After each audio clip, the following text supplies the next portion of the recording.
তো গাইজ, আজকে আমি তোমাদের ঘরোয়া পদ্ধতিতে একটা অস্থির ব্লুটুথ স্পিকার বানিয়ে দেখাবো। বাজার থেকে দামি স্পিকার না কিনে নিজের হাতেই বানিয়ে ফেলা যায় এমন সুন্দর গ্যাজেট। আর এটা বানাতে খরচও হবে খুব কম।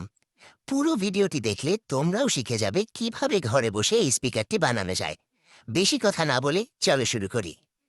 এই স্পিকারটি বানাতে আমাদের যা যা লাগবে: এক, প্রথমেই লাগবে একটা প্লাস্টিকের ডিব্বা। দুই, একটি 3 ওয়াটের স্পিকার। তিন, সাউন্ডের মেইন পাওয়ারের জন্য PAM8403 ডিজিটাল অ্যাম্প্লিফায়ার। চার, অডিও ইনপুটের জন্য একটি ব্লুটুথ মডিউল। পাঁচ, পাওয়ার সোর্সের জন্য একটি 3.7 ভোল্ট ব্যাটারি। ছয়, এবং ব্যাটারি চার্জ দেওয়ার জন্য একটি টাইপ সি চার্জিং মডিউল। বাস, এই কয়েকটা জিনিস হলেই কেল্লাফাতে।